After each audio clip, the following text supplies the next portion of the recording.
know, Zeke Black is in the building. Zeke Black is in the building.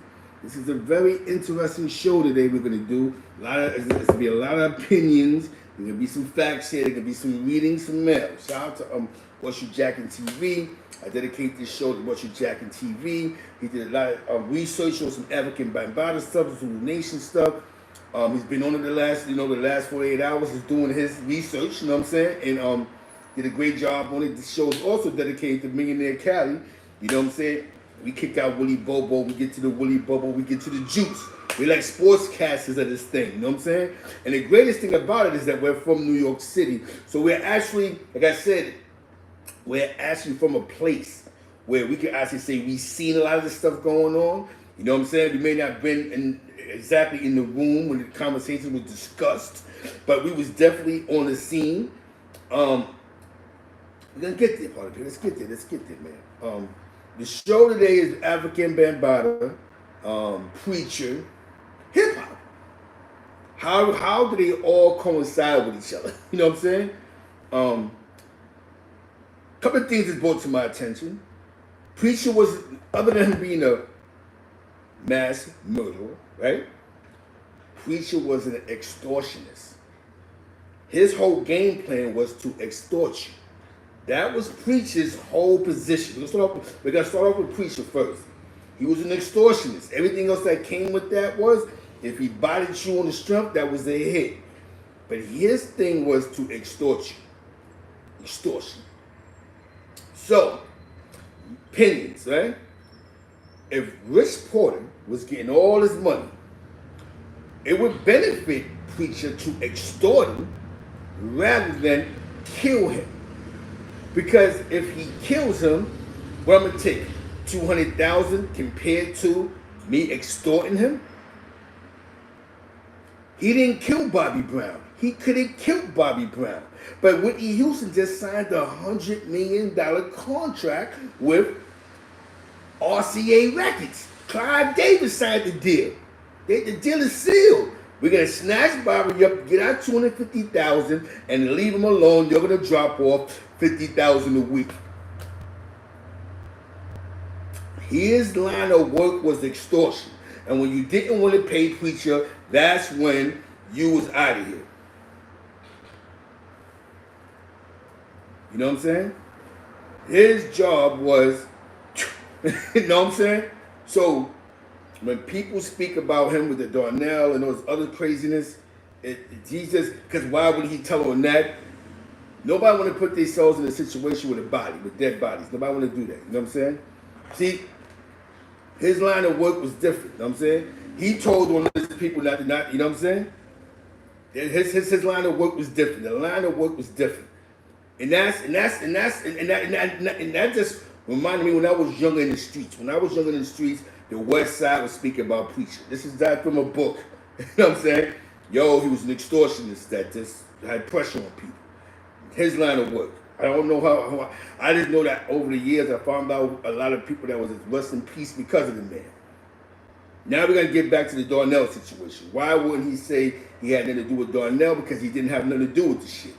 That's why he doesn't mention Darnell. That was an Apple situation going all the way wrong. That was an Apple situation going all the way sour. So why would I sit there and say, yes, son, I kidnapped? Because to be honest with you, nobody knew who was really actually involved with the situation until Mr. Johnny Porter says it. And I'm going to read this to you, you know what I'm saying? Preacher was just a different type of animal. You know what I'm saying?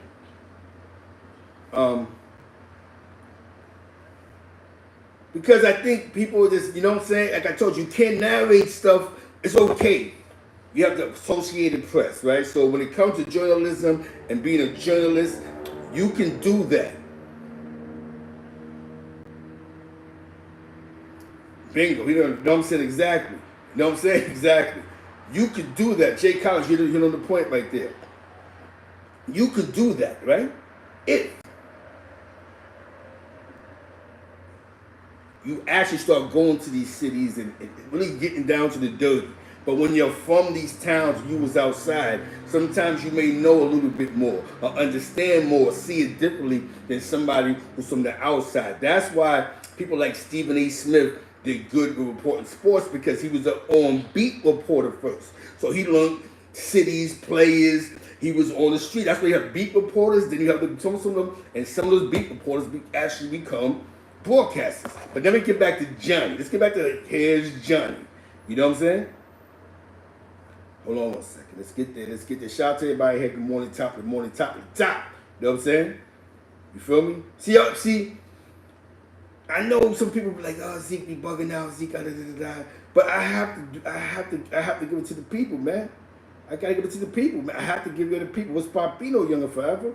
Then we're gonna go to Bambaataa. We're going on preaching first. Shout out to preaching, shout out to Harlem, shout out to everything that's going around. Because this some things that just we know about, we've seen, and some things that make common sense. You know what I'm saying? Listen, if I could get $1 million out of you, I'm not gonna kill you. You know what I'm saying? That's just common sense. That's anybody that's into the extortion rackets. Most people die because they didn't want to pay. You know what I'm saying? You know what I'm saying? Let's kick the Willy Bobo. Let's kick the Willy Bobo. Let's kick the Willy Bobo. Hold on one second, party people. You know what I'm saying? Because it's a dirty game, man. It's a dirty game, man. It's a dirty game. And the game don't have no damn principles. You know what I'm saying? But one thing we are going to say is, hold on. There it is. Is that it's a dirty game, man. And this is and you know, hold on one second, man. Here it is right here.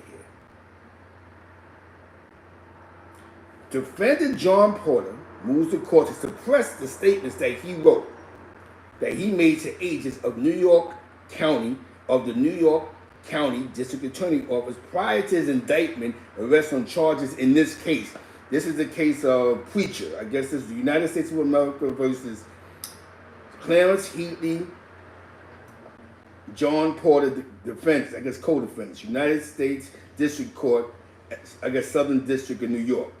Mary Jo White was the United States District Attorney at that time. He went and told them that Preacher story.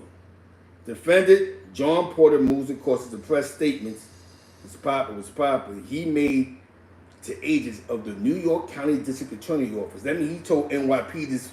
Basically, he told NYPD this first, not the feds. He told NYPD this first. When you talk about the New York State County District Attorney Office, you're talking about New York, the people of New York State. Peace, peace, peace. East side on the check-in. Prior to his indictment and arrest on charges in this case, I mean, before they even thought about this nigga, he went to NYPD and did this. Johnny, here's Johnny. You know what I'm saying? Porter claims that those statements were made only after the agents promised him that they would not use the statements against him. So he said anything to try to get out of his situation. He told them a story. You know what I'm saying? That's NYPD. Porter claims statements against him, and one agent promised he would act as his attorney to protect his legal interests. Yeah, tell us a story. We want to know all this craziness that Preacher was doing. Porter claims that his inculpatory statements were thereby in violation of his Fifth Amendment rights. Now, nigga, you should never said nothing. You know what I'm saying? United States denies that either of these promises were even made. So what the government is saying is, we never promised you nothing. That's what the government is saying. We don't care what New York State is saying. We ain't promised you nothing. You know what I'm saying? Background. The following was distinguished by my findings of the fact that defendant John Porter is under indictment in this case of charges of conspiring to and engaging in a pattern of racketeering activity in violation of 18 U.S.C. 1962, conspiring to commit violent crimes. Exactly. So he put Preacher name in that situation, most likely. Huh? You know what I'm saying? Extortion, robbery, narcotics trafficking, and around New York City and elsewhere. He was, I'm saying, the alleged racketeering enterprise is known as the Preacher Crew. This is an indictment. This is somebody's appeal. This is not from a book. This is somebody's appeal right here. You know what I'm saying? By the government to have involved in numerous murders, assaults, robberies, extortions, and narcotics trafficking in and around New York City and elsewhere. Dan Rather is an assistant district attorney and chief of firearms trafficking unit of the New York County District Attorney Office. The New York County District Attorney Office are the people of New York State. They are not the feds. These are NYPD. These are the people that when you get locked up and you get indicted, it's you against the people of New York. These are the people that's talking to Apple. You know what I'm saying? You hear me? Now check this out. To accomplish this meeting, Rather turned to John Capers.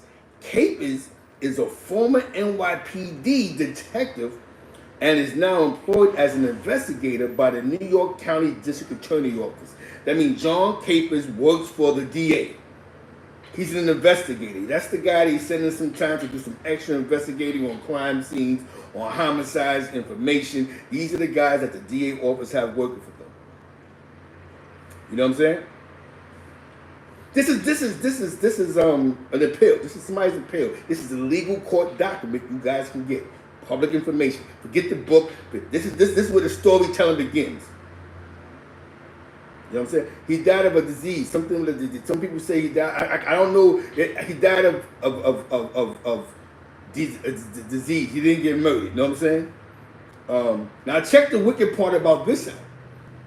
NYPD detective and is now employed as an investigator by the New York County District Attorney Office. Capers had previous contact with Porter and some of his family several years earlier while investigating the murder of Darnell Porter. That's how Darnell Porter's name came up in this situation, because the cop that was there, that was also on the scene of Darnell, he's talking to Johnny.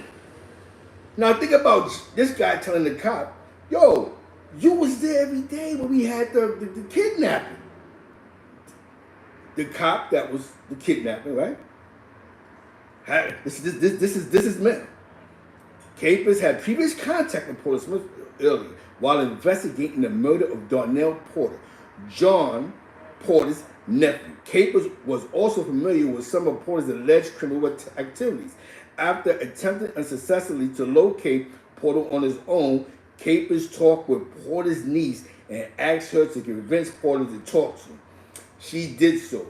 And on August 29, 1996, Capers drove to the vicinity of 130th Street and 7th Avenue in Manhattan, where Porter met them at approximately 8:30 p.m. So this is it, probably. You know what I'm saying? So he met with the cop. He met with the cop on his own. The cop, he linked with him. Capers and Porter talked in Capers' car. Porter inquired as to Capers' position, and Capers informed him that he was just an investigator for the district attorney office. After a brief conversation, Capers began driving downtown towards the DA office, hoping that by the time they got into the vicinity, Porter would have decided to talk to Rather. Rather was the DA. During the drive, Harlem Double, Capers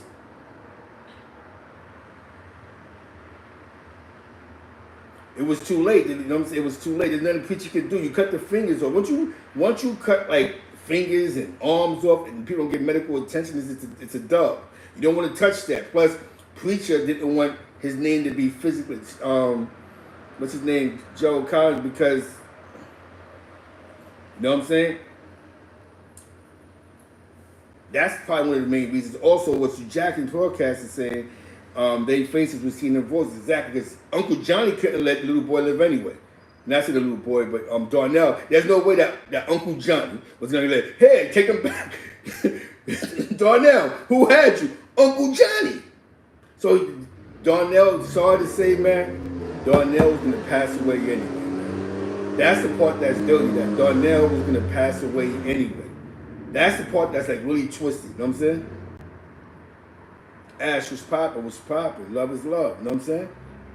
Shout out to Wifey Southern Belle on checking, you heard? Shout out to Westside St. Louis, you know what I'm saying? You know what I'm saying? Why would, think about it, had Rich paid the ransom that moment, right? It's hard to say Darnell was not coming back alive. Because Darnell could say Uncle Johnny. What voice you remember? Uncle Johnny. Even if you didn't see his face, who voice you remember? It was Uncle Johnny. So rest in peace to Darnell Porter. He was the real casualty of this because he was going to die regardless.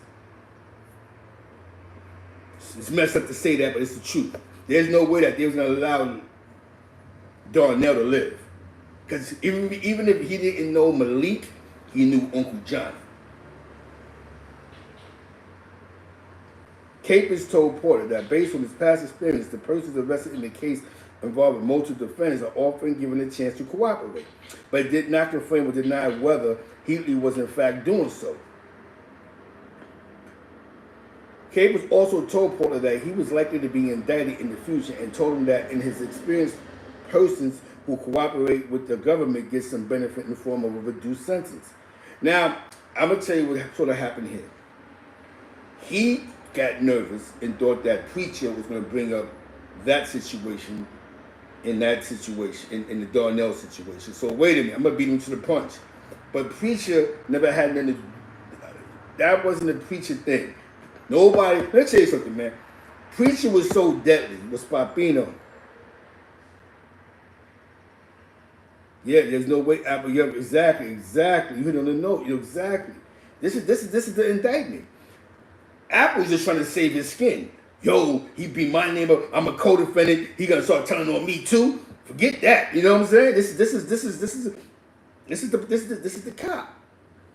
Told if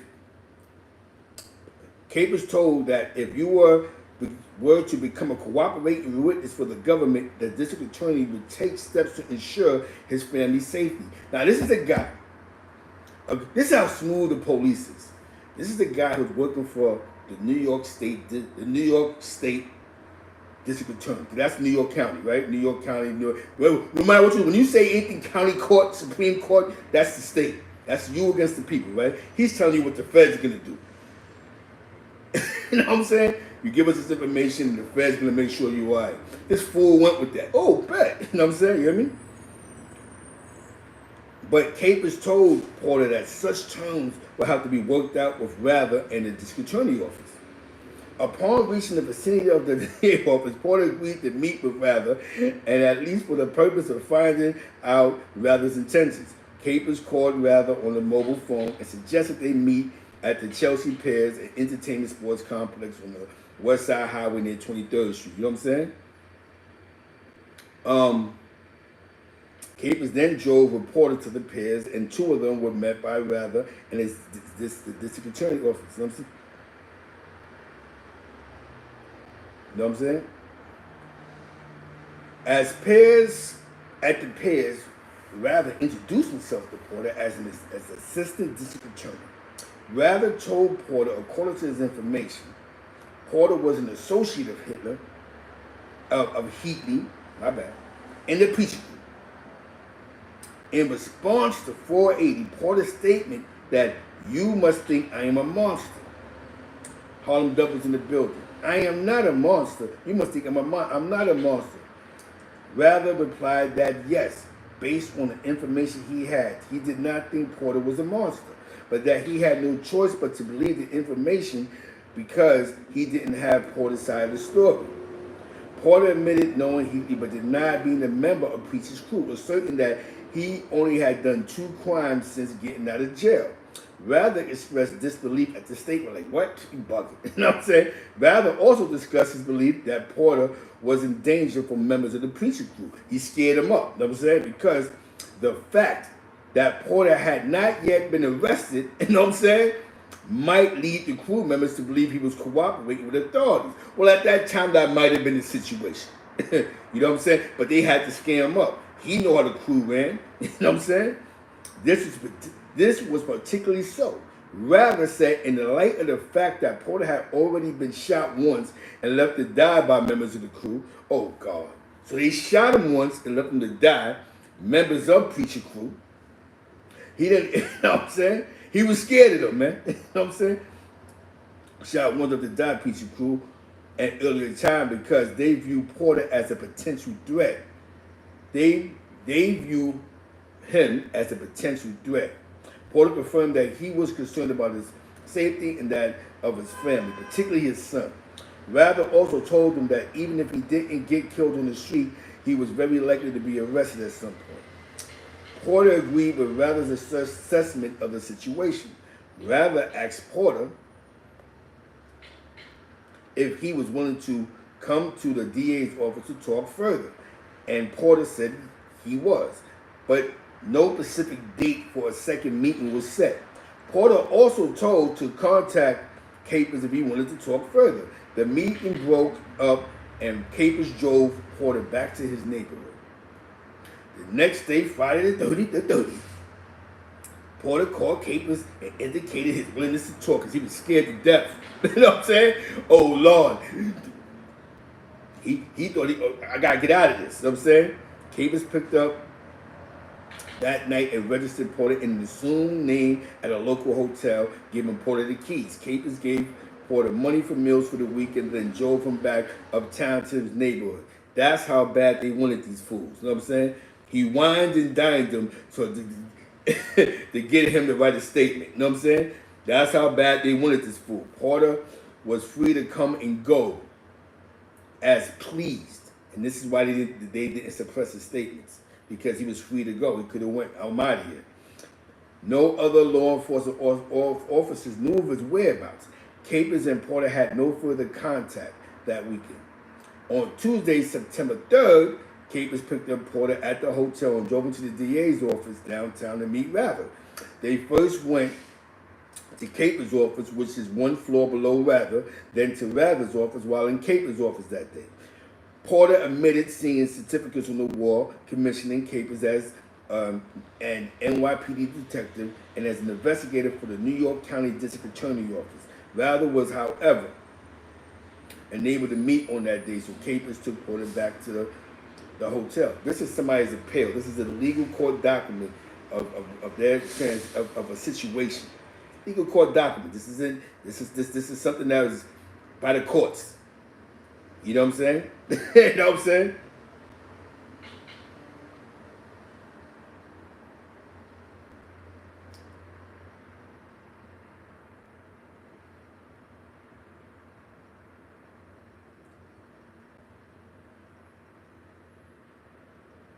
You see something about 6. They go into the days. They go into the day.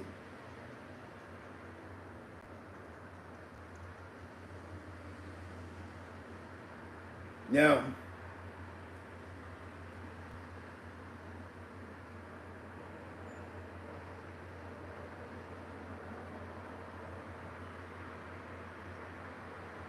so now you understand what I'm saying? It's he went and told them the story because he was trying to get out of that situation. So you say the most heinous thing that could get Preacher caught up. Yeah, you know, Darnell and that and this, that, and boom, boom, boom, and they forced my, you know, who knows what he wrote in his actual statement. So when people go, why didn't Preacher claim that? Because it'd be a fool. You'll be a fool to snatch kids up at that time. You'd be a fool. There's nobody, because nobody wanted the feds to come. Like I told you, the Rockefeller laws and RICO laws was not for us, the African Americans, because we wasn't in that position. We started getting caught up in those laws. So now it's you got a guy who's kidnapping and throwing people in back of buildings and chopping up bodies and these cold cases, and nobody, NYPD really don't give a damn. You know what I'm saying? Hold on.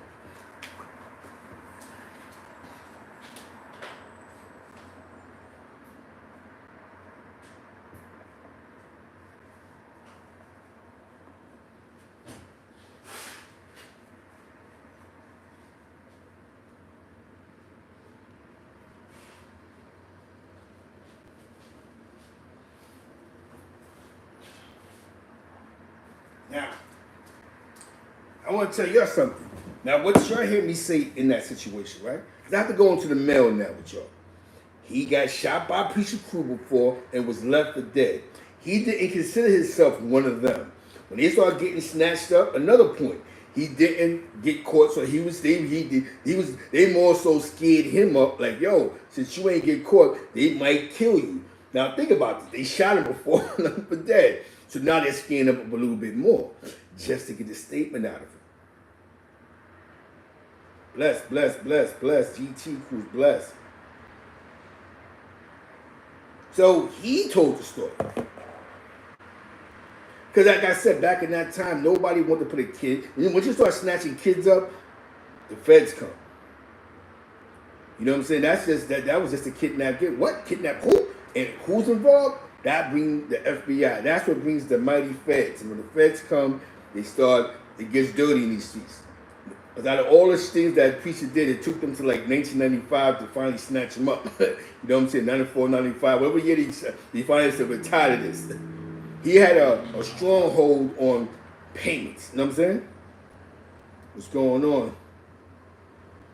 He wasn't going to go that way. And that's what he thought in his head. So you guys see the most heinous crime. Yo, he was, da-da-da-da-da. Yo, I admit to the Darnell, but da-da-da-da-da. How did that work out for Apple? He still went to jail. You know what I'm saying? He still went to jail, man. How did it work for Apple? I had to go into the actual appeal. That's Johnny's Porter appeal, United States of America. Look how people tell. The district attorney, you know what I'm saying? The district attorney, which is in New York County, that's New York State, that's not the feds. They're telling you, we'll work a deal out with the feds. The feds is not even, what? You know what I'm saying? Just so you can say, we need to hear more and more and more. Mind you, they know that Preacher's telling. So it doesn't matter. Preacher is not trying to get the death penalty, so he's cooperating. He's telling his kids to cooperate. Yo, man, we telling on everything smoking. So they just want you to convict yourself. We don't care what you say. Yeah. We got it. Mind you, Preacher's already cooperating in the situation. Apple was a small piece of what he was doing. Plus, I'm not putting myself with a kid. I'm not trying to get the death penalty. So why would I sit and say, yeah, I was involved with Darnell getting snatched? He's not trying to get the death penalty. You know what I'm saying? So this is why my boy, Millionaire Cali, bunch of jacking, we're like sportscasters to this. Because some things just make common sense. Not by reading the book, not watching the documentary, common sense. Preacher didn't want the death penalty. Why would he say, yeah, I was involved with Rich Porter's brother getting kidnapped? Because what they do is they have a special session, am I right, with the feds. Timothy McVeigh, they did that with him. Remember the homie that killed the cop? They had these special sessions where you sit in court and they decide in the court, do you get the death penalty? That's what the feds do. Tell me if I'm wrong. They have a special session. So you imagine, you looking at the death penalty, you telling, but that one thing over your head is you claiming that you killed a little boy.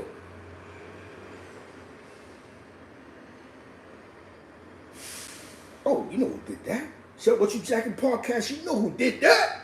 Yo, John Stroke, what's poppin'? Siblings party, what's poppin'? Bless up to the Rastafarian GT Bassos. Shout out to all my West Indians.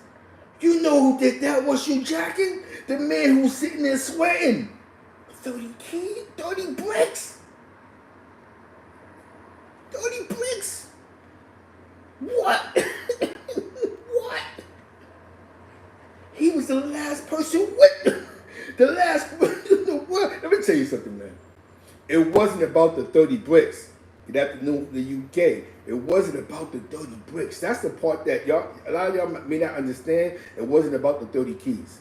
You know what I'm saying?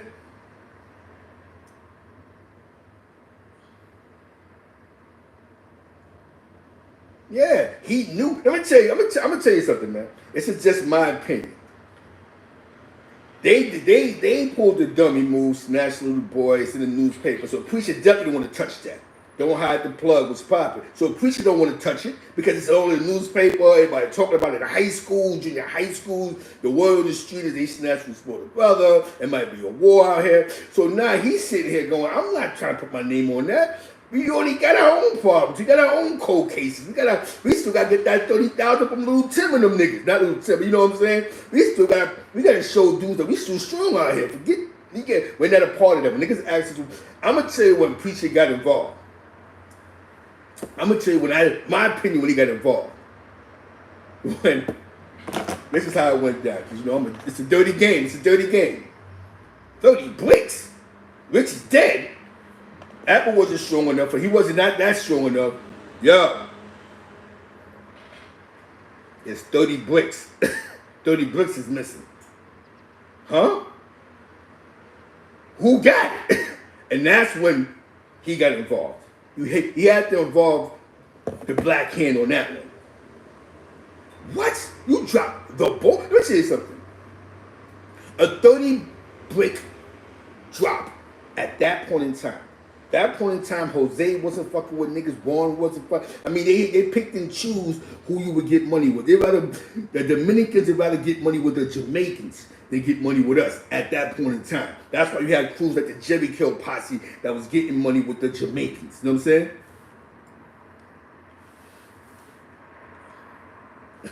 You know what I'm saying? That's how like if you wasn't really Jamaican, you wasn't getting nothing unless you grew up with them dudes like the Springlers, Shaw, and little posses. That's how come you see them pictures, them old school pictures. You see them all together. They was getting money because they had the plugs. We didn't have no plugs. So like I said, when you go on, even talk about Unique is West Indian. He had a plug.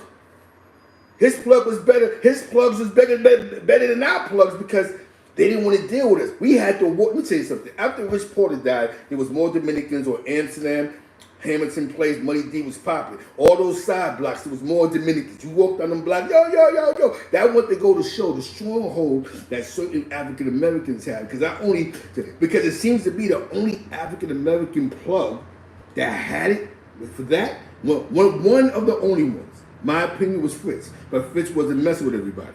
So when he hit you with 20, 30 bricks, that was for your zip code. You know what I'm saying? I'm gonna give you 10. That's for your zip code.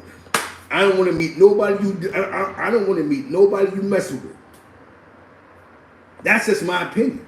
That's why he never caught a new one. He died from some situation. You know what I'm saying? Here, take this 20. You deal with your people. Take your 20. I don't want to meet them. I don't want to. Don't bring nobody to me. I don't care if they got $1 trillion. I don't want to see them. It's a fact. It's a fact to me. The only other people that was different than them was the guys in Queens. You know what I'm saying? They had their own plugs. Them guys in Queens. You got the Preem Team, the Furtados, the Fat Cats, them. They had their own thing. They didn't have to come uptown unless it was a real drought to go snatch something up. They had their own plugs. They had their own your head. You know what I'm saying? Your head. They had their own connections.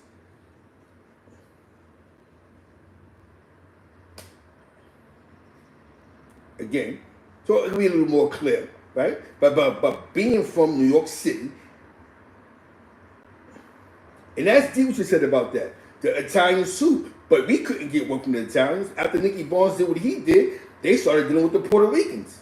That's how the Puerto Ricans was coming up, but they really came up after Nicky told, man, because a lot of other organizations fell back from us, bro. You hear me?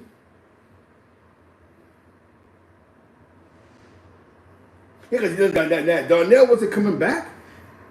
Uncle Johnny did it. There was no way. Yo, what's popping?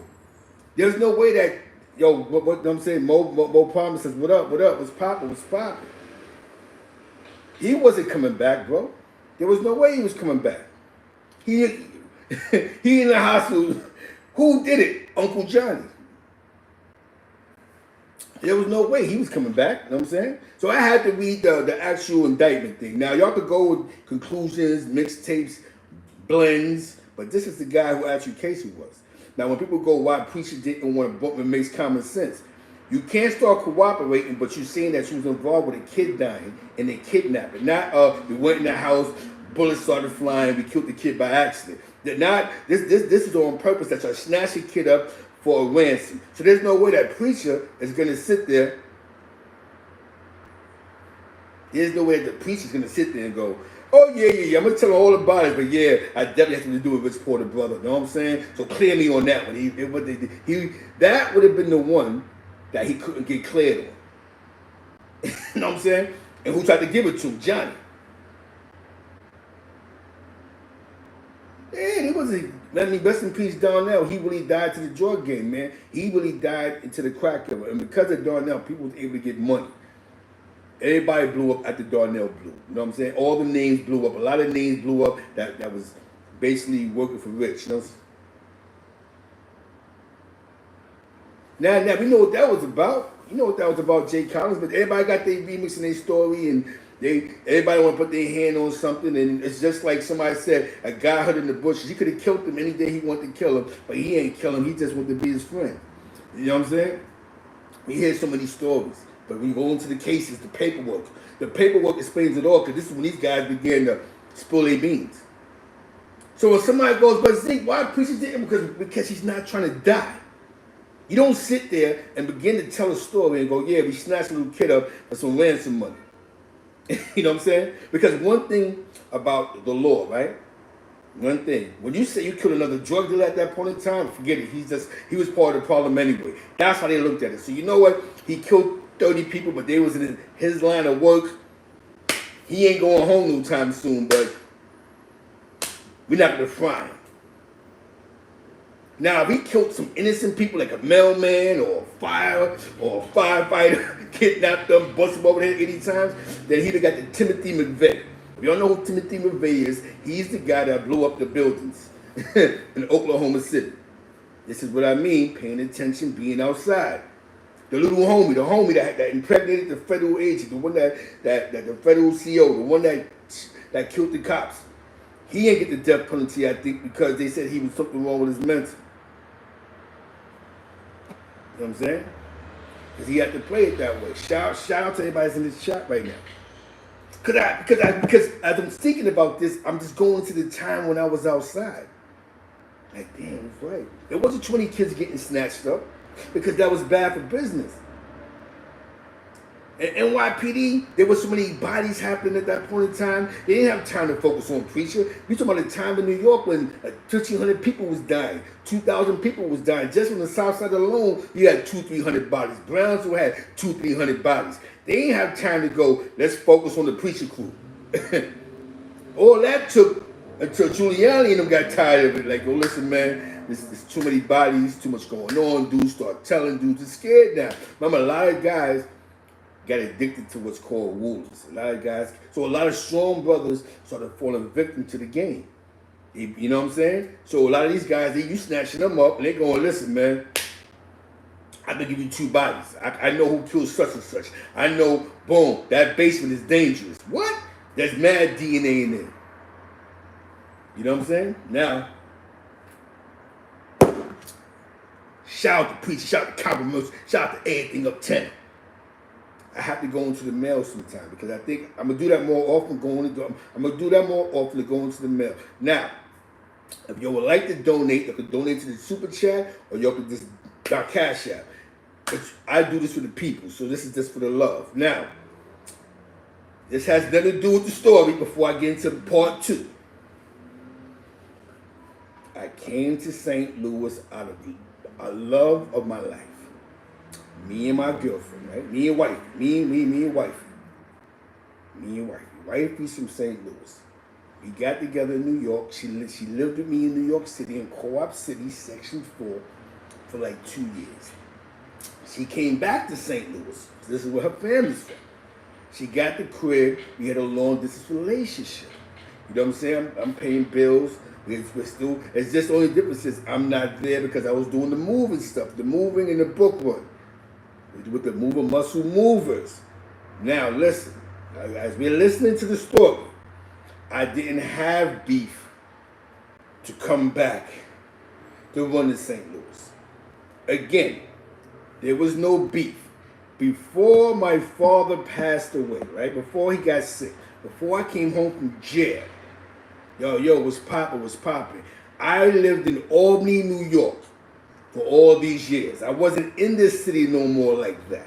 When I caught my last case, in Schenectady, New York. When I was up north, my father's wife passed away. My father is in his 70s. He has diabetes. So I said, when I come home, I'm going to come home to help you out. And it makes me coming home. I never lived in Co-op City.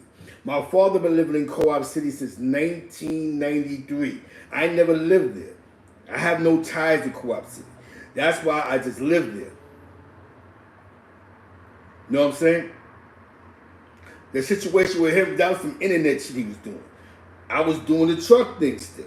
So we're going through that. The trucks thing still.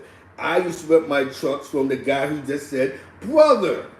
You know what I'm saying? Nobody, he's just playing on the internet. He was going through an internet beef.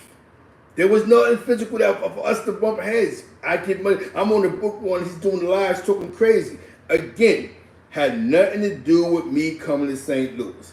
Every year I will come to St. Louis to see my girl around her birthday, which is March. Exactly. He met me downtown by the village when I was doing the book one. Shout out to my man Eros. Because he had the book one portion. He had that contract with a high end, what they call them, them clothes, when people donate clothes at in New York City. Me and him was partners on a moving company. I met what's you jacking downtown, coming off of I forgot the name of that block. Because he was with wifey. I'm in a flick with him. You go to his page. No, all that time I'm arguing with this internet guy. You know what I'm saying? You know what I mean? Who used to work for me. Who used to drive for me. Who, if you really wanted some smoke, you could have bumped heads with me. Because I did that book route Mondays, Thursdays, and Saturdays. No, that's how it's Housing Works. It's called Housing Works. The place name was Housing Works. It was a thrift shop. A high-end thrift shop. Y'all could Google that. They had a bookstore on Crosby Street. Again, I'm going into the story. So when y'all sit here and go, yo, I think because the beef that me and the guy that Frito Lay, we had a disagreement on a phone call. You understand now, not the good, well, it's called Housing Works. It's a high-end thrift shop. You're on 96th Street, 77th. They got like 10 locations, Brooklyn Heights. They in the cut. There's one on 10th Street. There's one on 10th. It's called the Housing Works. Google it. Y'all sitting on your phone, Google Housing Works. Yeah. Put Housing Works and Google Housing Works. This is what you got to Google. So I was getting money. You know what I'm saying? Doing the book one, and then days we didn't do the book one like a Tuesday or a Wednesday. We'll do moves. Google Housing Works. Then you understand, so now you understand what I'm saying? That was a route. Dudes knew what routes I had every day. When I came, because I have to have this conversation with you, right? And I'm loving this because we're going to stop this. We're going to stop this. We're going to stop. We're going to stop. We're going to stop. It's called Housing Works. Google it. This is the route. Look how many locations they have. So if I had beef with somebody, they could have met me at any location. I picked up my truck on Gun Hill Road. Bam! That's where I dropped. I picked up the books. I used to pick up books, not clothes, but books that people donated. So, again, that's called Housing Works. Again, when I came to St. Louis, it was around wifey's birthday because it rains a lot in Missouri. I came around, I don't know, I came around November. I remember because it was supposed to be, we was going to do Thanksgiving together. When I came, when I came, my father passed away already. My kids is good. I had the crib in Co-op City. Wifey like, yo, you might. She keep telling me, you might just move to St. Louis, just start all over again. But we were still doing the moving thing. But the moving thing is seasonal in New York. A lot of times it picks up when it gets hot. So now I'm just doing the book run. Might do a move here and there, but our moving thing, we wasn't as big as a lot of other companies. You know what I'm saying? So you could check, yo, Mover Muscle Movers. That's the name of the company that I was involved with. You know what I'm saying? Move Muscle Movers. Yeah. I lived in section. I lived on Alcott, 120 Alcott Place. Now, because when you guys make these videos, you come up with these little fake internet beefs that I've had. Now, when old boy Frito-Lay decides to go on somebody's show and say what he's saying, like somebody's ducking and dodging, we never had, like I said, you could have met me anywhere. You worked for me too, Frito-Lay. Again.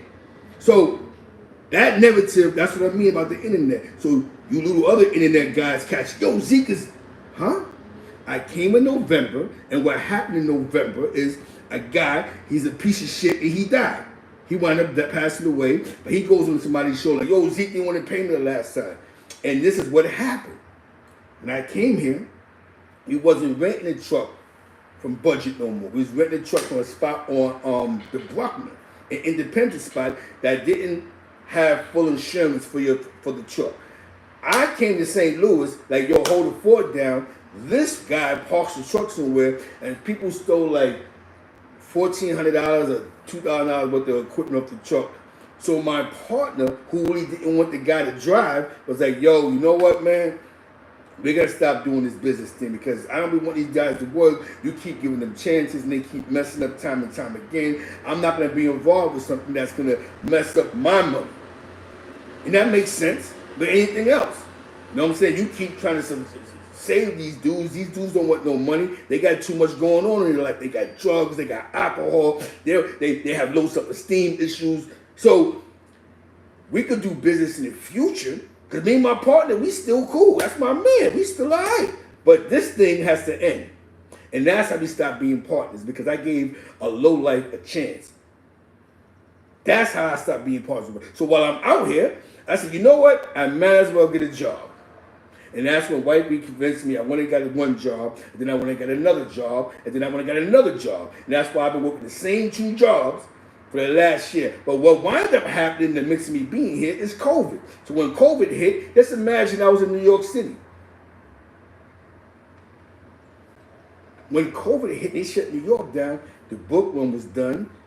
There was no moving. So God placed me in the right place at the right time because I had employment. When COVID hit, I had these 2 jobs. So now my job was considered essential. So why leave? I'm getting bonuses every 2 months from these jobs. Hey, take this bomb. I'm working 1 million hours. Because the only thing that's open is anything essential. So how did I lose? I want to know, how did I lose? You know what I'm saying? In this situation. So now I have to touch on that. This is no disrespect to even the person I was beating with online. This ain't no disrespect to Frito-Lay. But how did I lose? So there's no perspective that somebody goes, yo, Zeke, get out of New York. I wasn't in New York before I was in New York. I came home from jail 2011. Before that, I was in Albany, New York. Shout out to the guards and always be peace to the guards, man. So let's stop creating. That's what I mean about the narratives. That you do. And that's it. Google Housing Works. That's what I picked up books for. All right. So if I had any beef before I came here, dudes knew where to link up with me at, because some of these guys that got this beef with me, they all drove with me. The only guys that I never beefed with that actually drove the truck with me was my man Swag, Velly MMB, who said that in the interview. That's what he was talking about. So this is on his words. My man G from Brooklyn, shout out to Brooklyn. My man G. There's a couple of guys out there that, you know what I'm saying? We work together, get money, but you know, you can't, you know what I'm saying? But If I was more organized, because my position was to have the workers. If I had better workers, if I went, because I tried to do some black thing. I tried to look out for my people, like, yo, felons, like, it's hard to get a job, I got a job for you. But some of these dudes ain't ready for that. They're not ready for that. So by them not being mentally ready for that, they're not militant to let's build a castle. That's how the Puerto Ricans blow, because they're militant to grow something, to grow an empire. So I'm just letting you know how that started. Exactly. You probably, yeah, you know G. That's my man, Tall G. Him and Reb. I even had Reb with me on the truck one day. Little Reb, remember Reb? I had him on the truck with me. I still talk to G to this day. So now we touched on that. So let's be clear. When you make a whole video, I came to St. Louis because I love my girl. You know what I'm saying?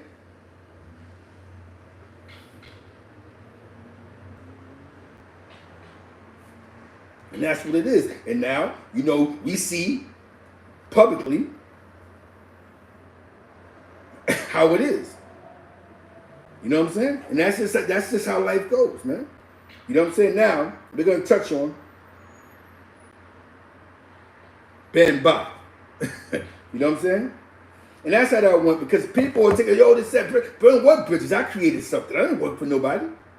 I would love to know what bridges I burnt. You know what I'm saying? You hear me? So when you say something, you're just talking from videos. That is crazy. Yo, what? It was my... You only burn a bridge when you take from somebody else. You don't burn a bridge when you decide not to mess with somebody. You know what I'm saying? Let's deal with the facts. These are the pure facts. These is factories. See, when somebody tells you a story, you can tell it all the way. Salute. And this is why I tell you guys, it's all about keeping it funky. Don't fake your funk with a nasty dunk. Now we get into Bambaataa.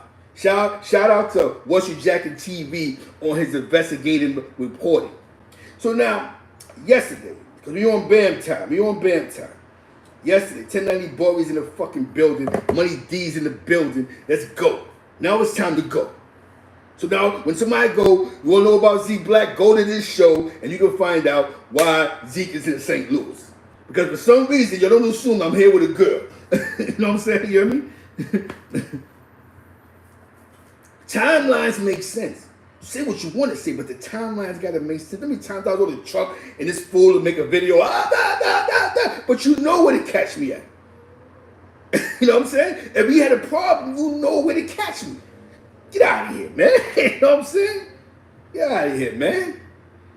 So like I told you, man, this internet thing is for real and fake time. You know what I'm saying? Now we're getting back on Bam time. A lot of people didn't know.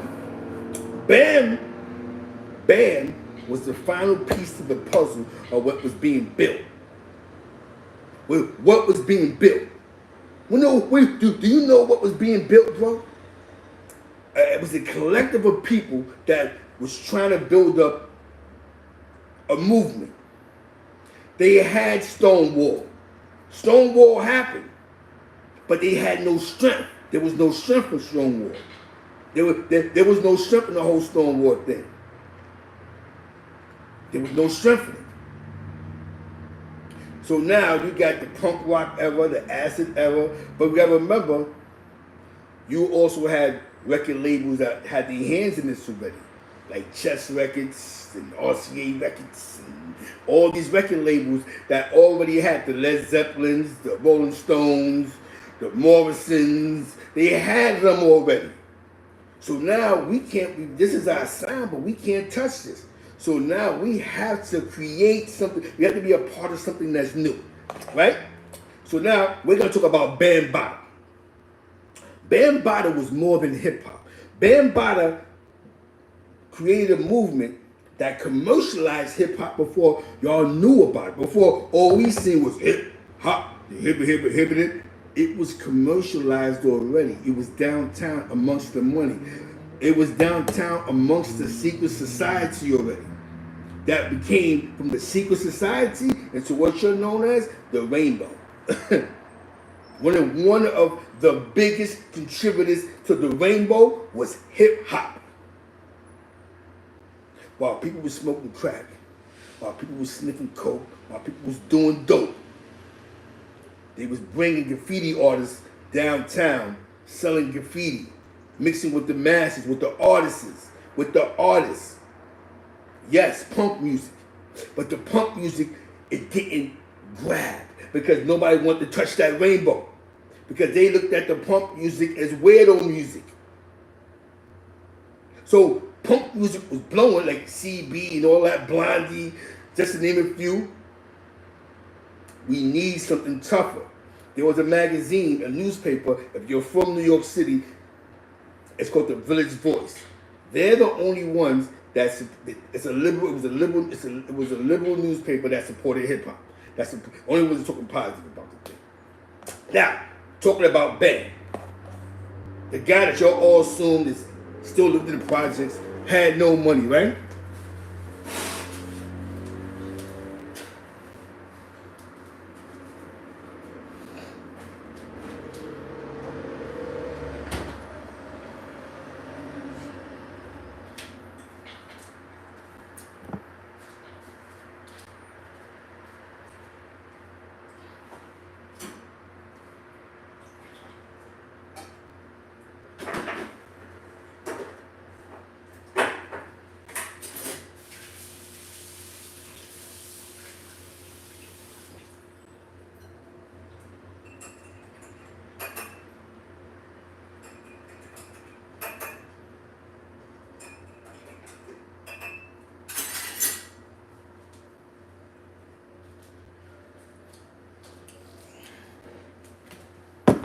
Now, shout out to my South Jamaican Queens family, who I used to be with before I came to St. Louis. My man Chopper, you know, Unc, the family. You know what I'm saying? Foch, my man H Money Bags, Zoe, Foch, something and Foch.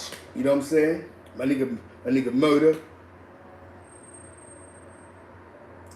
You know what I'm saying? His other brother.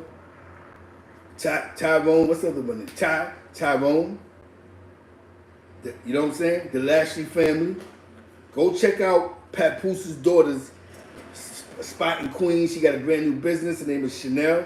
On IG, she got a business. That's Pap's daughter. Nobody even talk about that, bro. Papoose' daughter has like a spa.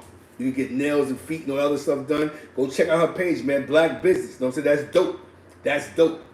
Papoose' daughter did something good for herself, you know what I'm saying? So definitely shout out to the Lashley family, you know what I'm saying? Yeah, I used to be around them. So nobody, I need to still figure this thing out. I used to be around them, parties and everything. I done been in parties with Papoose moms, his sisters and all of them. I just don't go live. I don't talk about it because that's not the thing to do, man. You know what I'm saying? I done been with M. Dot, Noriega's brother, and Noriega's sisters and all of them. You know what I'm saying? I just don't go live. I've been with Young Relly moms in house parties with the Lashley family. I just don't go live. Because that's family. That's all family. You know, family is family, bro. That's before I came out here. Everybody knew I used to be on the South Side. Shout out to the South Side, man. You know what I'm saying? So, we're going back to Bambaataa. Shout out Brian Walton, salute, you know what I'm saying? Back to Ben. Now, we're gonna go into a show. The first telecom show that hip hop had was Popino, right? That hip hop had was Graffiti Rock. Graffiti Rock was the first sitcom, hip-hop sitcom on TV. It was on Channel 11 New York City called WPIX, but it also hit 88 markets across the country. It did good on the Nielsen ratings. Presented by Michael Holman. Michael Holman was managing the New York City Breakers. Michael Holman had something to do with Beat Street. The The New York City Breakers was the guys with the red Puma suits on that was battling the Rocksteady.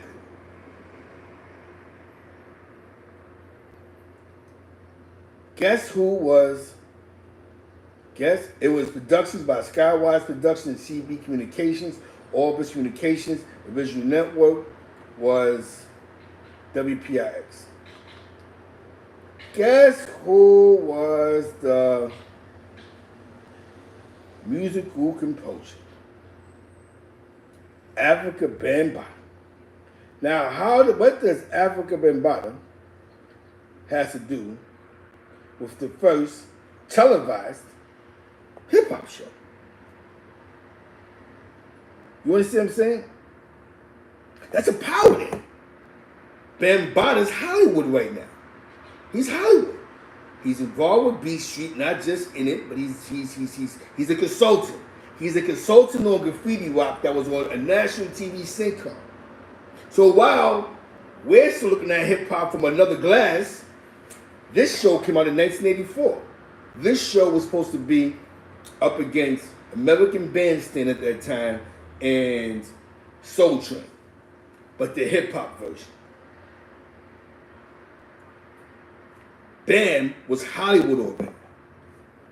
Now, how does this guy that's in tune with Hollywood, national TV, he's left the corners, but national TV. How is it that people don't assume that he took advantage of the mixing of the classes? Again, hip-hop still wasn't accepted in every club. The only clubs at that time that was accepting hip-hop in a mixed crowd was the Rainbow. The Rainbow owners. Now back then, when the Rainbow owned the clubs, guess who's extorting them? The Mafia. They was extorting them in the village. So now when you have Zulu Nation coming through, you're allowing the hip-hop heads to come in, you get some protection for your club. Because now Bambaataa is bringing these guys downtown, and dudes is like, you know what, we ain't got time to play with y'all no more. You're mixing the classes. Now you're able to make some money. Now we're going to invest in this hip-hop thing. We're going to make this hip-hop thing bigger than what it is. So before, whereas we thought the first real blow-up of hip-hop was, what they call those guys? The Sugar Hill Gang. No. The mixes in the classes was happening already. The guy who really stepped out, I'm here. I'm here with the facts, right? Y'all want more facts? I'm giving you the facts, right? Graffiti Rock was on national TV for one episode. It did well, but believe it or not, places like Mid-America wasn't ready for that. Mid-America was not ready for that. But how Bambaataa, a guy that we keep saying lives in the projects, no one has those conversations. There's no conversations of Bambaataa being a major, the music composer of a national syndicated show that had America been ready for graffiti rock. So you telling me that he wasn't in a position to take advantage of kids? Because all we hear about is the hip-hop. We don't hear about his Hollywood moves. Because the way he dressed, the way he looks, the way he's all black. Graffiti rock, Google that. Now, I'm going to tell you the circle. When I read the circle, you would say one of the true godfathers of hip-hop on the commercial end is Fab Five Freddy. Hold on. Let's get there. Y'all want the history? We're going to give it to you. The notes is here. We got the notes is here. Let's get there. Let's get there. All right. You know what I'm saying? We're just going to get there, man. Listen. In May 1978, Holman moved to New York City to work on Wall Street. There, he discovered the Fab Five graffiti group and befriended Fab Five Freddy.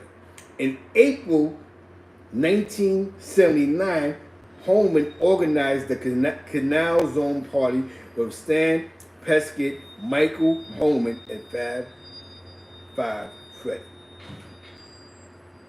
He was doing hip hop parties downtown on Canal Street. You've been downtown before Canal, right? No, Canal Street. You know where all the bootleg stuff and a lot of stuff was going on. You know the bootleggers in Canal Street? He was doing parties on Canal Street.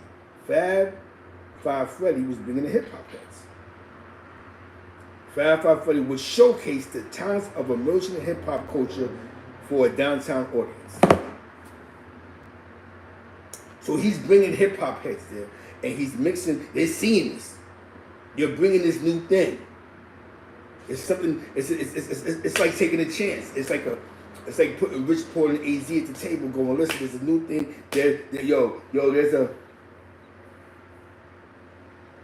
You know what I'm saying? Yo, there's a new thing between Coke and Krills. What you gonna do? Rich took a chance. I'm gonna play with the Krills. 8-9. I'm gonna play with the soft. Who won in that situation? Money wise, Rich, or because a lot of the powder heads became Krill heads. You know what I'm saying? It's a chance you take. They took a chance. They definitely need the investments. Now listen to this. This is hip hop. The people that was outside, because we didn't know this was going on. Remember, we only assumed that hip hop was being played on the radio by Mr. Magic.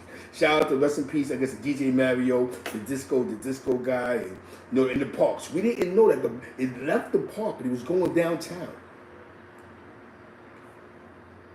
This is where Bambaataa gets involved. At this event, he met a teenage Gene Basquiat and Holman formed the experimental noise band Gray. You know what I'm saying? Gray performed at various venues, including Hoorah's, Mud Club, CBGB, and the Ica in London, and recorded music that appeared in such films as whatever. Notably, the Soul Party in 1980, and made a short arts film that premiered at the Mud Club, Tier 3, the Ritz, and other music venues. Homer was consulted and credited with the story developed on the screenplay for 1996 Mary Max film Basquiat, directed by Julian. He also appeared in a film which depicted the life of his late bandmate Gene Basquiat. You know what I'm saying? That's why when you go downtown, like the Village or Lower East Side and Avenue A, you see a lot of. You see a lot of those band guys. They were all black and the black nails, and that's where all that music, all that movement descended from. You know what I'm saying? Now, this is where it gets interesting. They was bringing in hip hop, but this is how Bambaataa gets in. Holman was reportedly the first writer to use the term hip hop in the print East Village Eye. He introduced Malcolm McLaren, the guy who sang Buffalo Girls or Romeo Side, Buffalo Girl, him, to the music of African Bambaataa in Zulu Nation. Holman opens for McLaren's band Bow Wow Wow in 1981. That's how Bam got in. He had the hip hop movement now. That's how Bam got in.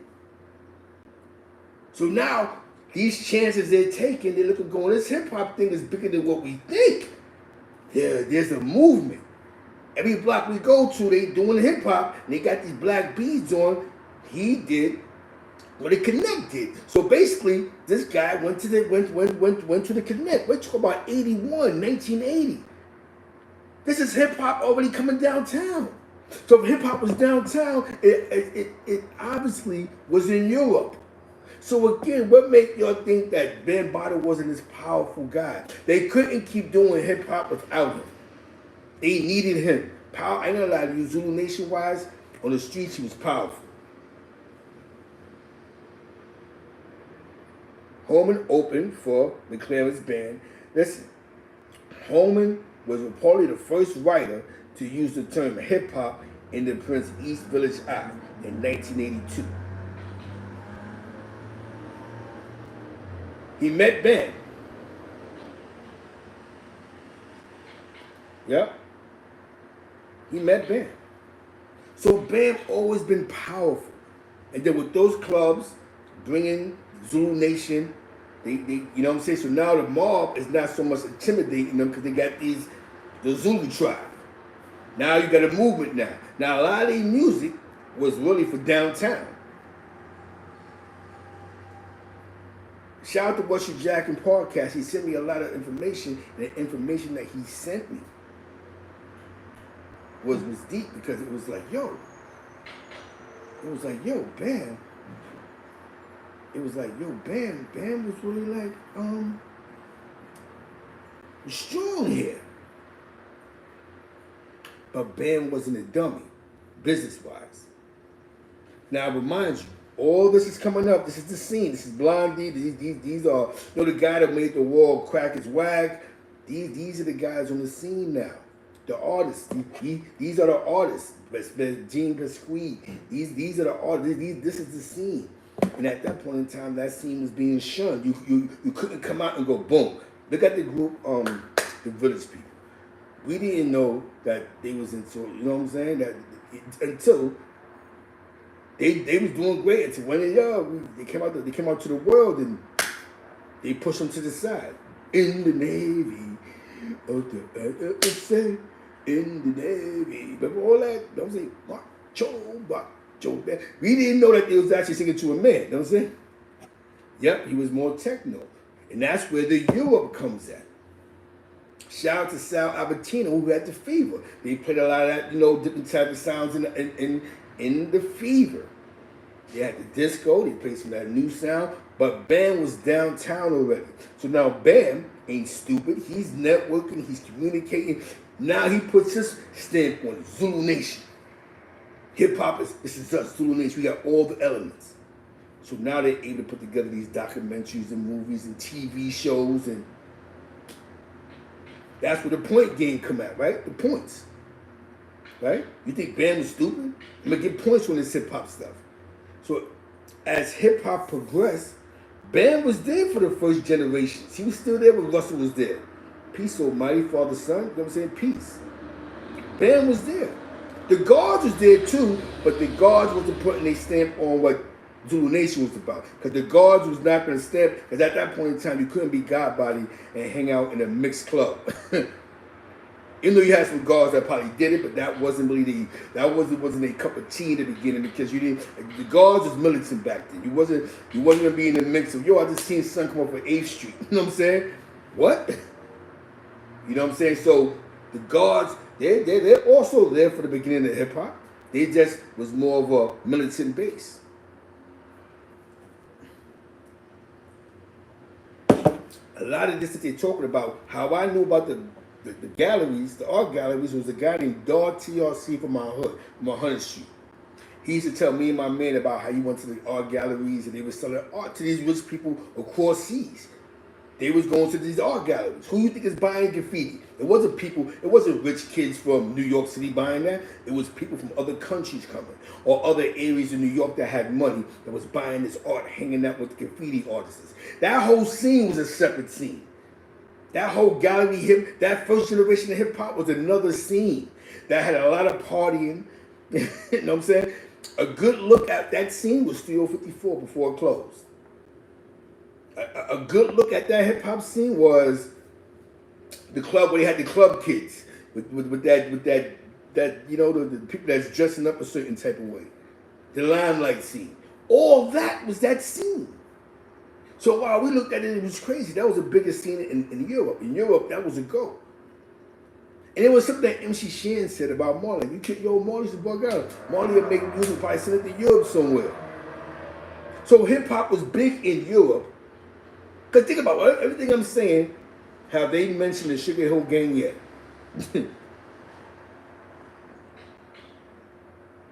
The Sugar Hill Gang is not even mentioned in none of these conversations. Fab Five Freddy. Now to let you know, Blondie was smart. Blondie put the first hip hop group ever on national TV when Saturday Night Live was #1. She put the Funky 4+1 on national TV, and the rest is history. You talking about the Eddie Murphy, Chevy Chase, Dan Aykroyd days. Saturday Night Live. If I'm wrong, hit the chat. You heard? But it's always a point game. The difference with Bam is Bam got his points from everything. Oh, you want to do this? Sign off. It's benefiting Bam to this day. Mixes that dudes make. Because right now, if you walk into a Walmart, they be playing a lot of the jams that they played in the parks.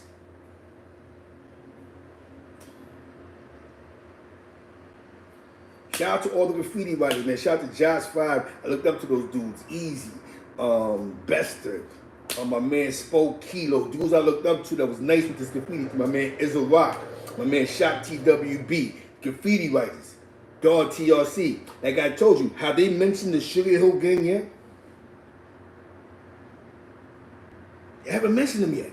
They was a product of what was being created.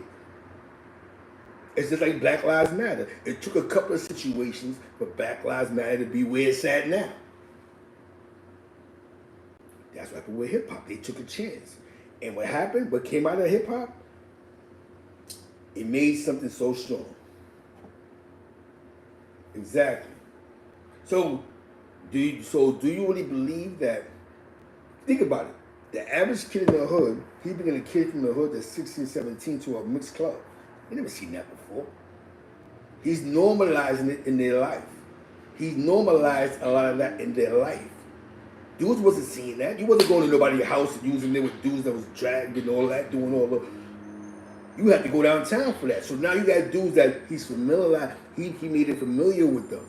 It was okay. It begins. So a lot of those club owners started getting into Hollywood and investments, and this is why when dudes went in on Bam, nobody went in on Bam. There's too much of a story on Bam. It's too much. Hip hop. That's why I put hip hop in this. There's too much of a story on it. It's not, you know what I'm saying? I'm reading the facts. I didn't know that hip hop already had a movement within the rich before what I seen on TV. They already they had, believe it or not, do you think there's been them dudes to rap on stage and spit on their head for free? These rich kids was paying for that while they was partying. It was a party ever. Fab Five Freddy was getting rich, but he didn't have a movement. Then, as the movement got bigger, Bam put the elements together. So it made sense when Bam put Zulu Nation together. And he went to the news. So it became a national thing. Like, yo, this is universal. Bam was on the news. So everybody want to be Zulu Nation. He's picking and choosing who's who and what's what. And then what helped Zulu Nation out was Red Alert, getting on Kiss FM. Shout out to Chuck Chill Out. When Jazzy J, not Red, when Jazzy J, look how powerful they was. Jazzy J was on Kiss FM when they didn't even want hip hop, bro. But because Magic was on BLS, they put Jazzy J up there. Jazzy J said, forget that, I'm focusing on my music, and that's when he bought Red, and the rest is history. This is hip hop. So now they went from WHBI to, and what happened with the rainbow? They got stronger, stronger, stronger. Positions got played. Politicians came in. Laws began to change. And that's probably one of the richest organizations in the world. So now you can't go against their baby, Bam, because Bam helped them achieve that success economically. Because they couldn't do it through the rock and roll. They couldn't do it through the acid rock. They tried to do it, but nobody out of New York wanted to touch that. That sound in Europe is big though. That acid and all that punk rocker, they had the skinheads already in Europe already, in England. All that was going on in England. I remember going to school and these about the skinheads were losing their mind out there. So that sound always been there. But they didn't have their hands on that because the people that had their hands on the music industry was the people that Chess Records, people like that already had, that just passed down generational wealth. Hey, my son's this, my uncle's that. So this is something new. And as you touch something new, it was just like quills with the powder. I remember going to school, junior high school, and part of our curriculum was learning breakdancing. Our music teacher was teaching us hip hop. That's how strong it got. You know it's real when a board of education was allowing your teacher to play sucker MCs in class. You know what I'm saying? Playing rock in class. You know it's real. When I didn't understand how they had a book, a magazine, and they were showing us how hip hop was big in Japan. And I never understood, like, how is it big in Japan? They only play it 2 days out the week. This is before a video music box. This is before all that. Shout out to everybody that's watching Midnight Blue in New York City. I'm talking about that era. You know what I'm talking about, Robin Bird era. You know what I'm saying? Channel 9, WPLX, when the Yankees played on WPIX. When the Mets played on Channel 9. When the Rangers played on Channel 9. We're talking about that era, party people. We're deep in New York right now. New York history right now. Y'all want some history? It's some New York history for somebody who's dead.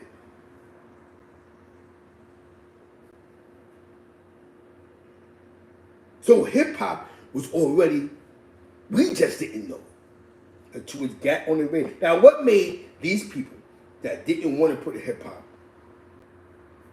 Well, BLS did it because the guy who owned BLS was an African American. So he gave because the guy who owned WHBI also was the guy that owned Mr. Sutton, right? His name is Mr. Sutton. He owned BLS. So he gave Magic a chance. Boom, you're gonna be the first one to do this.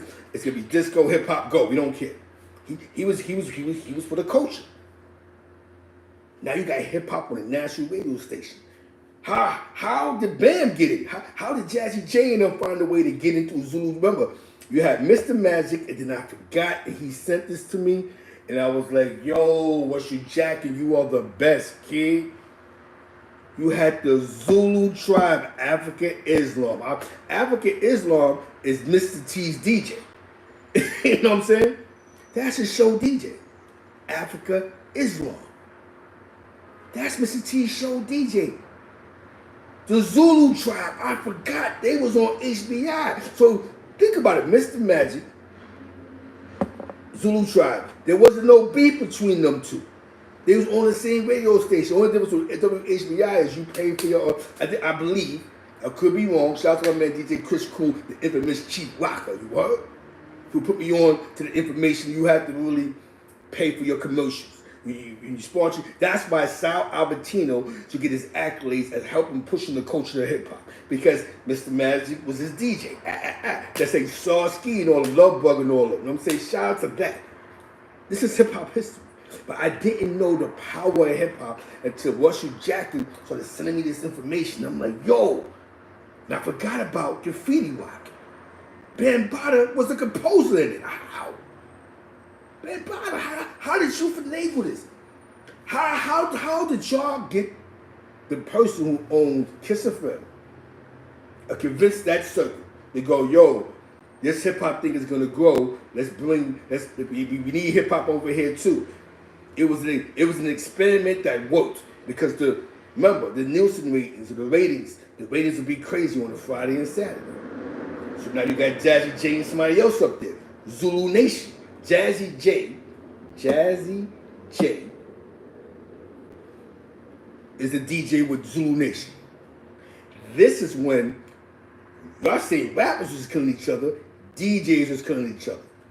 Thanks to what you jacking for reminding me and sending me the information. This is the era before the rapper blew, the DJs was at war. You had DJs that was stabbing each other, gunning each other down. That was for real. Because that's what made money. Those were the first superstars, the DJs. They was on the radio. Jazzy J. Then it went to Red Alert. Exactly. You hit it on the nose. But they feel like he's the God because he did something that was great. He's like God. He's God to them. They listen, his original crew, the ones that didn't fall to getting high, they're still on the scene. Listen, Ice-T's manager is still his manager. Ice-T's on Law and Order. You know what I'm saying? Ice-T's on Law and Order. They still in the industry. These dudes are still. High Song can't stop what they created, because they played a part to the growth of the rainbow. A part to a financial part. Not just them, but hip-hop played a major financial part. When hip-hop first blew, you think about it, the average guy that made a record did it in somebody's basement. Then they went to a studio to mix it down.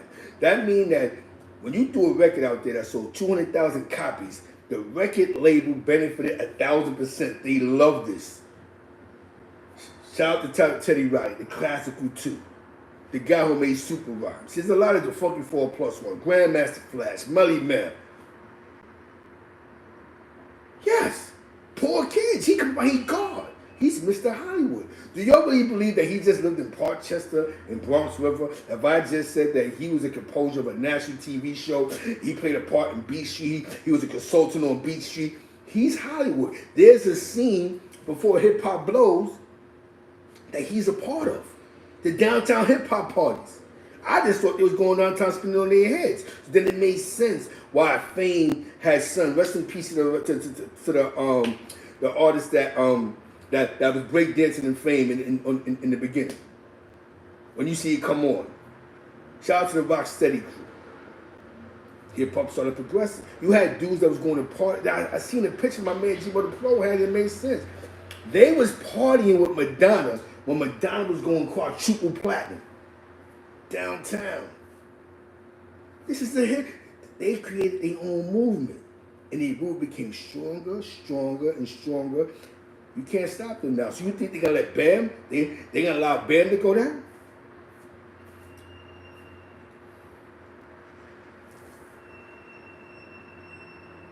You know what I'm saying?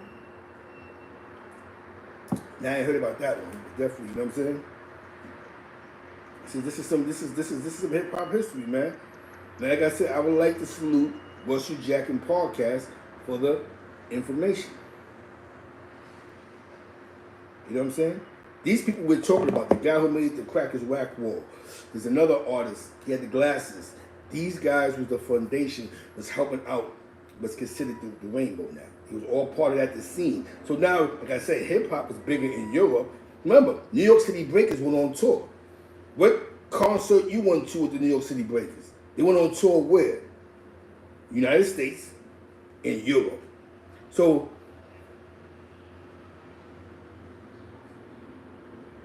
see, Hassan got down with Zulu Nation years later, 90s. We talking about the 90s. We talking about the beginning.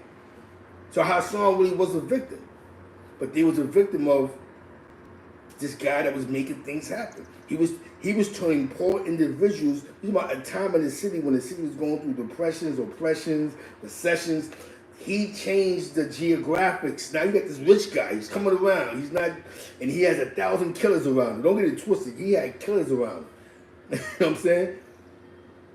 Dudes want to be a part of that, man. And that's the price that they pay. Nowadays, the new Bambaataa's are gang leaders. They got these guys picking up guns and going. That's the new generation of Bambaataa's now.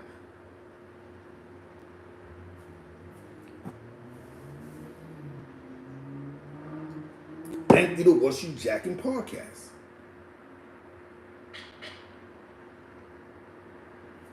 You know what I'm saying? It's crazy, right? So the reason why I said Bam, because Bam plays this is crazy. He was one of those, basically Fab Five Freddy is like, should be the super godfather because he brought it downtown. They ain't called Bam, it goes worldwide now. In the mix of being Bam in now it's more believable. Now you got Africa Islam under that Zulu champ, so he's playing that techno, he's in the mix. So now why you think Bam is like the king of fucking Europe? You know what I'm saying? You know what I mean? When it comes to all that AEIOU, all that techno, he's like the king of that. So y'all really want to believe that when this man walks around with an Indian head and shit in his nose and he ain't got multi, he probably a billionaire on the low. You know what I'm saying? You know what I mean?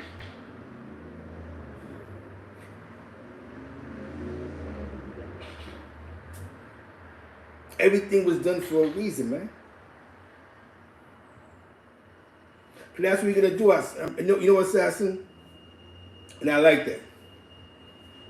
You know what I'm saying? That's what he's going to do. But whatever angle somebody uses, we just, you know what I'm saying? It's up to you to believe it or not. But you don't get mad at the person for using their angle. You know what I'm saying? Because Hassan might know. Hassan is cool. A lot of his friends is Zulu Nation. Kids is Zulu Nation. Like, yo, that's my man, but his pops is Zulu. That's my man, but his uncle was Zulu. So it'd be hard, like, you know what I'm saying? So maybe he don't want to take down the whole pot. You know what I'm saying? Or take down who knew. Everybody wasn't involved with what Bam was doing, but there's dudes that might have just knew that that crib was based for that. You know what I'm saying? And this crib was based for this. Bam was the king of New York. The king of hip-hop. Not even New York, but hip-hop. Most likely he had his hand in colors. Most likely he had his hand in breaking. We'll never know. He probably had his hands, dirty hands in that. B Street was a success, a box office success. Paid in Full wasn't a box office success. B Street was. You know what I'm saying? Breaking was. Breaking 1, Breaking 2.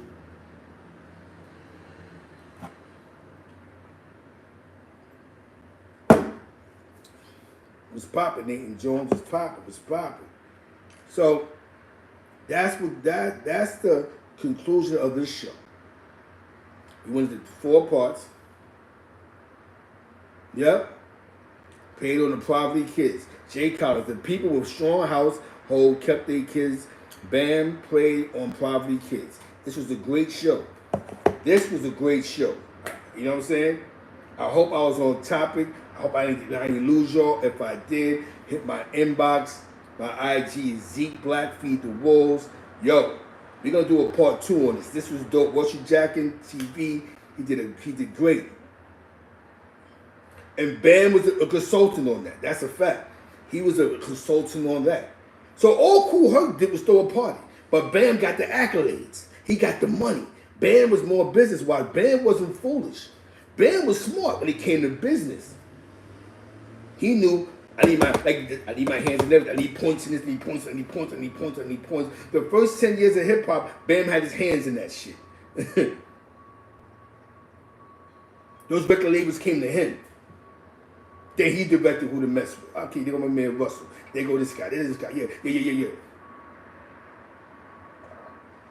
The original Juice Crew All-Stars was Bronx Cats. Mr. Magic. Rest in peace, Mr. Magic. Bam took a lot of dudes out the hood. Forget the Sugar Hill Gang thing. They talk about a lot of dudes out the hood. There's a lot of guys in the music industry that come from that. There's a lot of guys that became executives behind the scenes from that Zook, from that first generation of things. Graffiti now is on an all-time high. You got legal graffiti writers that come from back in the days. You got dudes that people pay to go across seas to do walls. These old school artists are the same ones that was at those art galleries selling them painting for $20,000. Yep. Exactly. 30,000, 100,000. This is what these dudes was doing, man. Look at the company you have to pick up books for. Housing Works. It's a diverse company that deals with diversity. It's one of the highest, it's a high-end thrift shop. Rich people donate Versace, Gucci, Fendi, rich people. Here, Housing Works. Rich, you know what I'm saying? And we having auctions. Yeah, in the village. Yeah, in the village it definitely was. Definitely. That was a scene in the village. That's why they had Stonewall. There's a movie called Stonewall, that thing on Christopher Street. That was real. Those clubs was for that. And they was being shunned. The mob was extorting them and the police was beating them up. That's how that went down. The mob was extorting the clubs and the police was beating them up. That's how bad it was. So you really couldn't be that was one area about in the village, East Village, Greenwich Street and all that they all could migrate at. And they was going through it. They got out of that through money. You know what I'm saying? Yes, downtown the village. The village is one of the highest end places to live. There's a house on 8th Street. You should drive past it. There's a house on 8th that got people come from all over the world to take pictures in front of his house. It's a house from Sex and the City. They take pictures like the 8th Street. You see a bunch of tourists out there taking mad pictures. You know what I'm saying?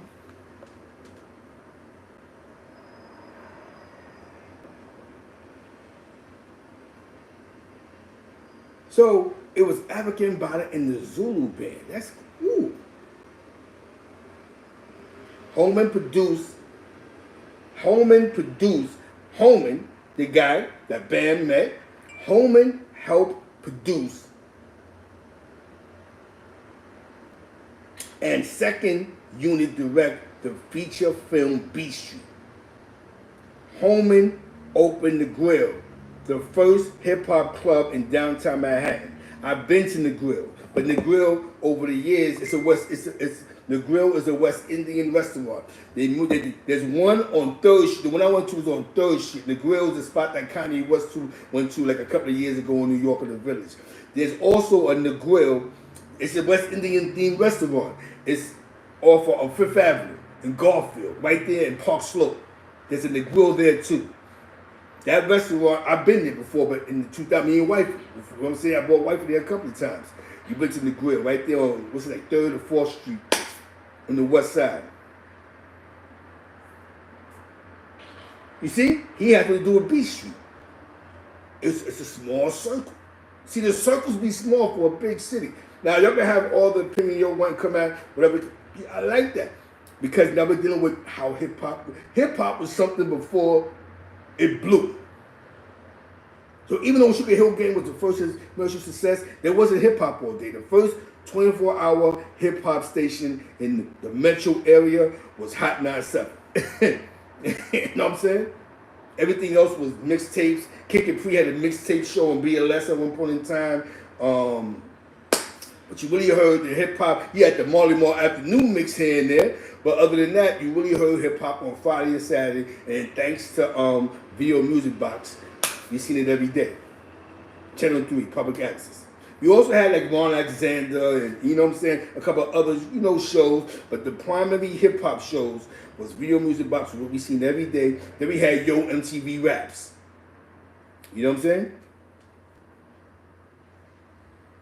So, with that being said, man,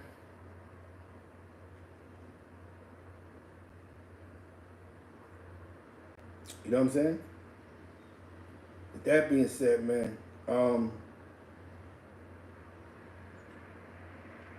another hip-hop story, man.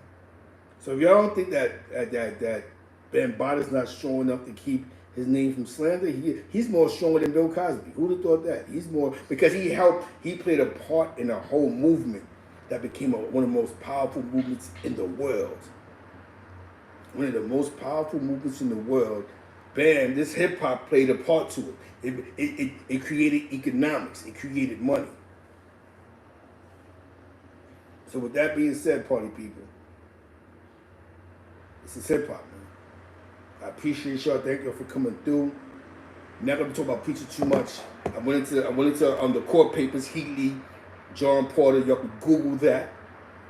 Johnny was scared for his life, and he told. You know what I'm saying? He's had to suppress his statement, and he gave his account of his situation.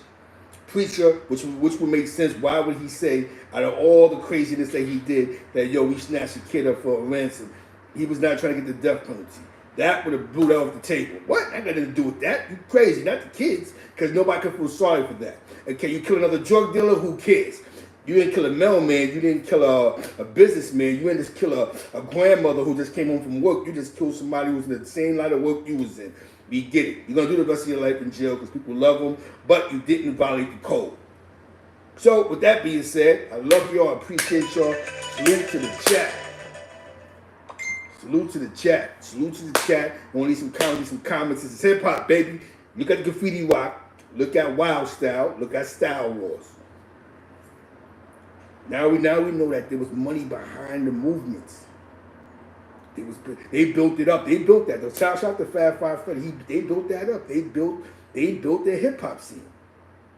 They built it, being in downtown and the showcases, and they built that up and networking with the rich. We need money for what we're trying to do.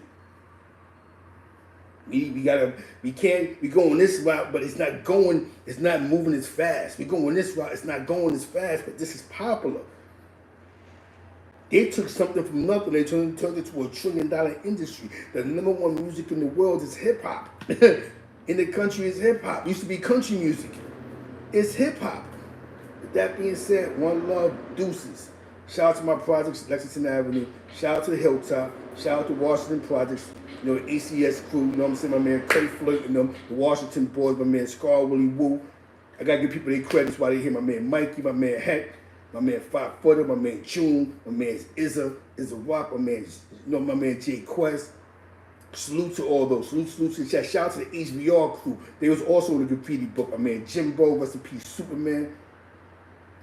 You know what I'm saying? Adam Torres concerts, you know what I'm saying? That's all he did, exactly. You hit it right on the nose. That's all he did. He took advantage of his power. So, you know what I'm saying? Looking at it now, you see the power he had. Doesn't matter what he did, but boom. But they're going to keep him sheltered because they don't want him, because hip-hop, you know what hip-hop is? Hip-hop is like a cult when it comes to them. He created something that was... So for them to shun him, you don't know what dirty secrets he got. You know what I'm saying?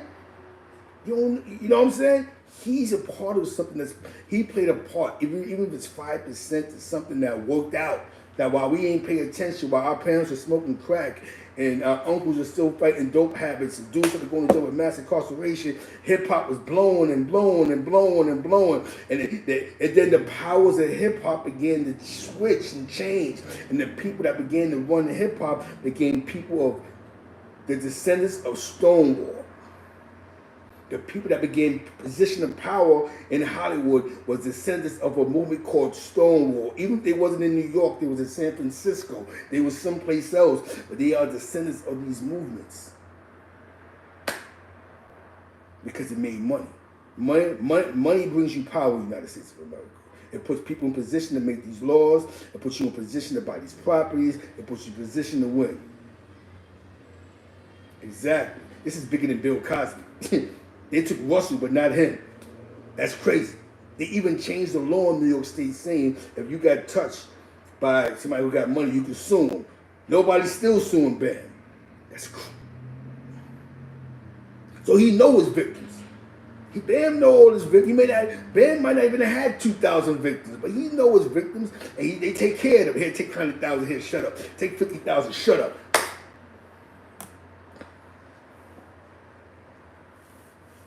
It definitely do. It definitely do. And it still hasn't took away his credibility yet. That's crazy, right? Still has not yet. Nobody has sued him yet. So he knows his victims. And all his victims, he knew what to do. Here, take 100,000 here. Here, I'm gonna buy your mother a house. Yo, we need to go to the bank. Boom. What you need to go in, what we need to figure out is how much money's in the Zulu Nations, because it's a corporation. How much money's in that bank? You know what I'm saying? That being said, man, you got a good point right there. With that being said, I'm going to holler at you. You know what I'm saying? I'm going to holler at you. What you jacket was popping. Shout out to my man Millionaire Cali. What? Peace.